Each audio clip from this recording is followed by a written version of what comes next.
ఇవాళే నేను మానవ్ శర్మ ఇన్సిడెంట్ గురించి తెలుసుకోవటం జరిగిందండి. तब मेरी वाइफ का मुझे पता चला कि सोती थी किसी के साथ। आगरा में टीसीएस के रिक्रूटमेंट मैनेजर ने लाइव वीडियो बनाकर सुसाइड कर लिया। मानव शर्मा ने अपनी पत्नी पर उत्पीड़न का आरोप लगाते हुए कहा कि प्लीज मर्दों के बारे में कोई तो बात करे। मेरे को जाना से कोई दिक्कत नहीं है और मैं तो घर जाना चाहता हूँ, ठीक है। ఆ న్యూస్ వినగానే నాకెందుకో చాలా బాధగా అనిపించింది. అంటే ఎందుకు ఇలా సాఫ్ట్వేర్ ఇంజనీర్స్ చదువుకుని అన్నీ ఉండి కూడా వాళ్ళు ఇలా ఎందుకు ఆత్మహత్యలు చేసుకుంటున్నారు? ఇప్పుడు ఆల్రెడీ ఈ మానవ్ శర్మది వినగానే 1 month బ్యాక్ ఇప్పుడు అతుల్ సుభాష్ది. సో ఇవన్నీ వింటుంటే ఇంకా ఏఐ వచ్చేసింది, మెషిన్ లెర్నింగ్ వచ్చేసింది, అన్నీ వచ్చేసినాయి అంటున్నా ఇప్పుడు కూడా వాళ్ళకి వాళ్ళ ప్రాబ్లమ్ షేర్ చేసుకోవటానికి కానీ వాటికి పరిష్కారాలు కానీ కనపడక వాళ్ళు ఆత్మహత్యలకు ఎందుకు నిర్ణయించుకుంటున్నారు అనేది చాలా బాధాకరంగా ఉంది. మనం ఇన్ని ఉన్నాయి ఫెసిలిటీస్, ఇంత అడ్వాన్స్ అయ్యామంటున్నాం, బట్ ఎమోషనల్ హెల్ప్ అనేది ఒక క్రైసిస్లో ఉన్నప్పుడు నాకు ఈ పరిష్కారం ఉంది అని ఆ మనిషికి ఎందుకు అనిపించలేకపోతుంది? ఇలా చదువుకుని మంచి మంచి ఉద్యోగాలు చేస్తూ మంచి మంచి పొజిషన్స్లో ఉన్నాళ్ళు కూడా ఎందుకు ఇలా ఆత్మహత్యే శరణ్యం అని అనుకోవాల్సిన పరిస్థితి ఎందుకుంది అనేది కూడా ఒక క్వశ్చన్ మార్క్ మనకి. మానవ్ శర్మ, అతుల్ సుభాష్ వీళ్ళు చెప్పేది ఏంటంటే లాస్ అన్నీ అమ్మాయిలకి ఫేవరబుల్గా ఉన్నాయి కాబట్టి ఇలా ఉంటే కనుక మగవాళ్ళు సస్టైన్ అయ్యే పరిస్థితి లేదు, నో మెన్ కెన్ సర్వైవ్ అన్నట్టు చెప్పాడు మానవ్ శర్మ అయితే. సో అసలు ఎందుకు ఇలా జరుగుతుంది? వాళ్ళకు వచ్చే ప్రాబ్లమ్స్కి ఆత్మహత్య పరిష్కారం అని వాళ్ళు ఎందుకు అనుకుంటున్నారు? ఇంతమంది ఉండగా పేరెంట్స్ ఉంటారు, ఫ్రెండ్స్ ఉంటారు, ప్రొఫెషనల్స్ ఉంటారు, కౌన్సిలర్స్ ఉంటారు, లాయర్స్ ఉంటారు, వీళ్ళెవ్వరూ తనకు సహాయపడతారు అనే ఆలోచన ఆత్మహత్య చేసుకునే వాళ్ళకి ఎందుకు రావట్లేదు? ఆ భరోసా అనేది సొసైటీ ఏంటి, ప్రొఫెషనల్స్ ఏంటి, లేకపోతే చుట్టూ ఉన్న పరిస్థితులు ఏంటి, వీళ్ళకి ఎందుకు కల్పించలేకపోతున్నాయి అన్నది కూడా ఒక ప్రశ్నార్థకంగానే మిగిలిపోయింది. ఎవరికైతే సూయిసైడల్ థాట్స్, ఆత్మహత్య చేసుకోవాలి అనే ఫీలింగ్స్ వస్తున్నాయో వాళ్ళు గుర్తుపెట్టుకోవాల్సింది ఏంటంటే దయచేసి మీరు కొన్ని పాయింట్స్ ఆలోచించండి. మీరు ఇట్లా ఆత్మహత్య చేసుకోవాలి అనే ఒక నిర్ణయం తీసుకునేటప్పుడు కొన్ని పాయింట్స్ ఆలోచించండి. ఆత్మహత్య అనేది సమస్యకు పరిష్కారం కాదని మీకు కూడా తెలుసు, కానీ దానికి వెళ్లకుండా ఎందుకు ఆగలేకపోతున్నారు అనేది ఆలోచించండి. ఫస్ట్ థింగ్, మీకు బాగా క్లోజ్ ఎవరైతే ఉంటారో వాళ్ళతో మీ ప్రాబ్లమ్స్ షేర్ చేసుకోవటానికి ట్రై చేయండి. ఖచ్చితంగా అంత క్లోజ్ వాళ్ళు మీకు ఒకళ్ళిద్దరన్నా ఉండాలి, అలాంటి వాళ్ళని సంపాదించుకోవాలి. ఏ విషయమైనా వాళ్ళతో షేర్ చేసుకోగలను నేను, నన్ను జడ్జి చేయకుండా, నా రహస్యాన్ని వేరే వాళ్ళకి చెప్పకుండా వాళ్ళలోనే ఉంచుకుని నాకు హెల్ప్ అవుతారు అనేలాంటి ఒకళ్ళన్నా ఇద్దరినన్నా ముందు సంపాదించుకోండి. జీవితంలో వాళ్ళతో షేర్ చేసుకోండి. వాళ్ళకి పరిష్కారం దొరకకపోయినా మీ బాధ కంపాషన్తో, కరుణతో అర్థం చేసుకోవటానికి ప్రయత్నించవచ్చు. ఇంకొకటండి, ప్రొఫెషనల్ హెల్ప్ తీసుకోండి. అన్నీ తెలిసిన వాళ్ళు మీ సమస్య విని దాన్ని ఎట్లా ట్యాకిల్ చేయాలో తెలిసిన వాళ్ళు ఉంటారు, ఖచ్చితంగా ఉంటారు. ఎందుకంటే మీరు మీ ప్రాబ్లంలోనే ఉండి ఆలోచిస్తారు కాబట్టి మీకు పరిష్కారాలు దొరకవు. కానీ మీరు ఒక థర్డ్ పర్సన్, ఒక ప్రొఫెషనల్ హెల్ప్ తీసుకున్నప్పుడు వాళ్ళు ఈ క్రైసిస్లోంచి, ఈ ఇబ్బందిలోంచి మిమ్మల్ని ఎలా బయటికి తీసుకురావచ్చు అనే విధంగా మీకు సహాయ సహకారాలను అందించే అవకాశం తప్పకుండా ఉంటుందండి. ఇంకొకటి, shift your focus from negative thoughts. ఏం చెయ్యొచ్చు, దీని గురించి మీరు ఎలా ఆలోచించవచ్చు, ఆత్మహత్య తప్పితే ఇంకా పరిష్కారమే లేదా? నాలాంటి పరిస్థితిలో ఉన్న అందరూ ఆత్మహత్య చేసుకుంటున్నారా?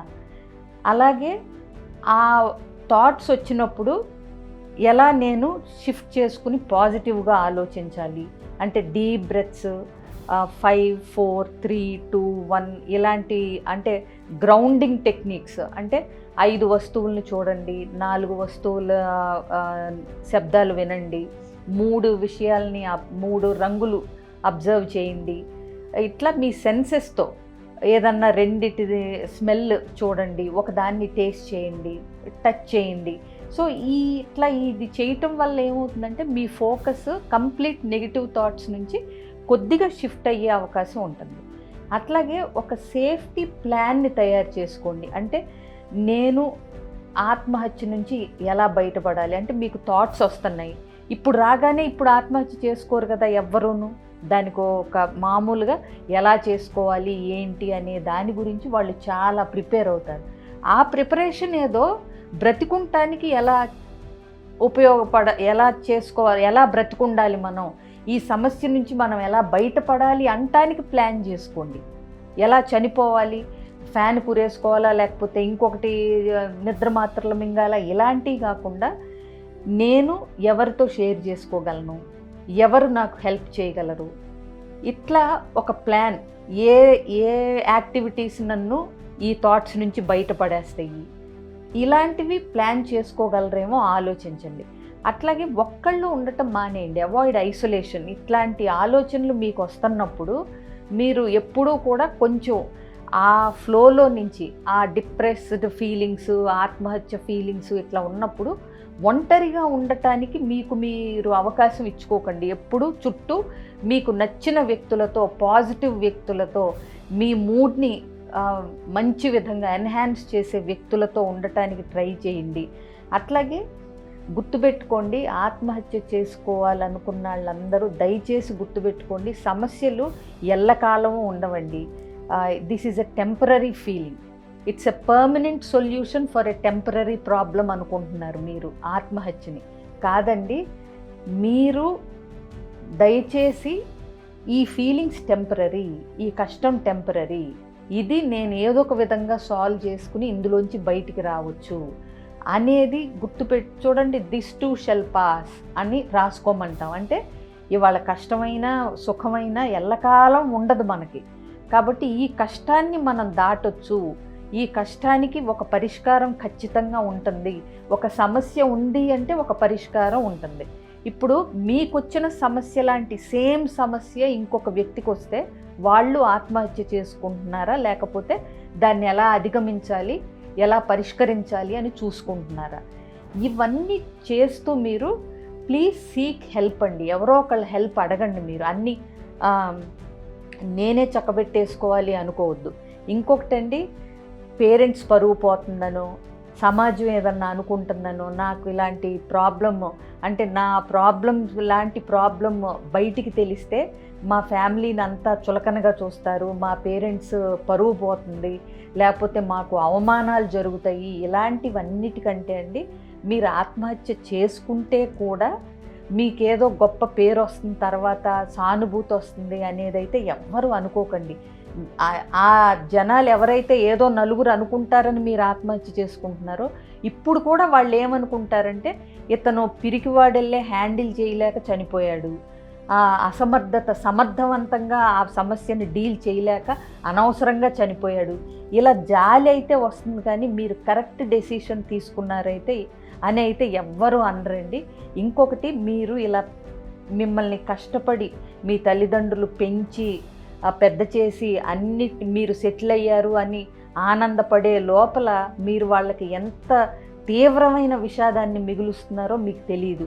ఆ చెట్టంత ఎదిగిన కొడుకులు కూతుళ్ళు ఇలా చనిపోతే అర్ధాంతరంగా బ్రతికున్న తల్లిదండ్రులకి కళ్ళ ముందు పిల్లలు పోవటం అనే దానికంటే ఇంకొక నరకం మీరు ఏది ఇవ్వట్లేదనేది దయచేసి గుర్తుపెట్టుకోండి. మీ పేరెంట్స్ అర్థం చేసుకోలేకపోయినా కొంచెం వెనకటి తరం వాళ్ళయ్యి ఇవాళ మీ ప్రాబ్లమ్ని, మీకు ఫ్రెండ్స్ ఉంటారు, ఫ్యామిలీ మెంబర్స్ ఉంటారు, ప్రొఫెషనల్స్ ఉంటారు, దయచేసి ఆత్మహత్యలు మాత్రం పరిష్కారం కాదు. దీనికి వేరే విధంగా మనం ఆలోచిస్తే ఎలా ఉంటుంది. ప్లస్ ఛాలెంజ్ యువర్ సెల్ఫ్ అండి. మీ నెగిటివ్ థాట్స్ని ఛాలెంజ్ చేయండి. అది గెలుస్తుందా, నేను గెలుస్తానా? ఆఖరికి భగవంతుడు కూడా ఏం చెప్పాడండి, ఎలాంటి సమస్యకైనా పరిష్కారం ఉంటుంది, దాని గురించి ఆలోచించి శ్రమించండి అని చెప్పాడు. కానీ తనిచ్చిన జీవితాన్ని అర్ధాంతరంగా మొగ్గల్లోనే తుంచేసుకోమని మనకి ఏ దేవుడు చెప్పలేదు, మీరే దేవుణ్ణి నమ్మినా సరే. కాబట్టి దయచేసి ఆత్మహత్యలకి వెళ్ళాలి అనుకున్న వాళ్ళు ఫస్ట్ థింగ్ ప్రొఫెషనల్స్ని కలవండి. వాళ్ళు చెప్తారు మీరు ఈ థాట్స్లోంచి ఎలా బయటికి రావాలి అని. దయచేసి ఒక విలువైన ప్రాణాన్ని, ఒక పరిష్కరింపదగిన సమస్యలకి మీకు పరిష్కారం తెలియట్లేదని చెప్పి ప్రాణాలని అట్లా చటుక్కుని తీసేసుకుని మీతో పాటు ఉన్నాళ్ళని, మీ మీద ఆశలు కలలు పెట్టుకుని జీవించే వాళ్ళని దయచేసి వాళ్ళని శోక సముద్రంలో పడేయకుండా మీరు ఇంతకంటే వేరే మార్గాలు ఉంటాయి అని ఇలా ఎవరైతే సూయిసైడల్ థాట్స్లో ఉంటున్నప్పుడు దయచేసి మరొక్కసారి ఆలోచించి అడుగులు వేసి బ్రతకటానికి ఫైట్ చేయండి. చనిపోవటానికి ఇన్ని మార్గాలు ఎత్తుక్కునే మీరు బ్రతకటానికి ఎందుకు ఫైట్ చేయలేరు? బ్రతకటానికి ఎందుకు మార్గాలు వెతకలేరు? బ్రతకే విధంగా ఎందుకు మీ ఆలోచనల్ని ఛాలెంజ్ చేయలేరు అనేది ఒక సవాల్ కింద తీసుకుని ఆత్మహత్య థాట్స్ ఎవరికన్నా ఉంటే కనుక దయచేసి హెల్ప్ లైన్స్ ఉంటాయండి, సూయిసైడల్ ఇంటర్వెన్షన్ సెంటర్స్ ఉంటాయి, హెల్ప్ లైన్స్ ఉంటాయి, ప్రొఫెషనల్స్ ఉంటారు, లాయర్స్ ఉంటారు. మీరు ఎవరినైనా సరే ఒక్కసారి కలిసి మీ పరిస్థితి వివరించినప్పుడు నెక్స్ట్ ఏం చేయాలనేది వాళ్ళు మీకు బాగా సలహా ఇవ్వగలుగుతారు. కాబట్టి ఎవరైతే ఇలాంటి థాట్స్ ఉంటున్నాయో తప్పకుండా ఏదో ఒక హెల్ప్ తీసుకోవటానికి ట్రై చేసి ఆత్మహత్య చేసుకోకుండా బ్రతకటానికి ఛాలెంజింగ్గా తీసుకుని ఇలాంటి హెల్ప్ మీకు ఐడియా లేకపోవచ్చు ఎవరు హెల్ప్ చేస్తారు అనేది. సో ఇలాంటివన్నీ మీరు తీసుకుని బ్రతికి చూపించడానికి ట్రై చేస్తారని అనుకుంటున్నాను. Thank you.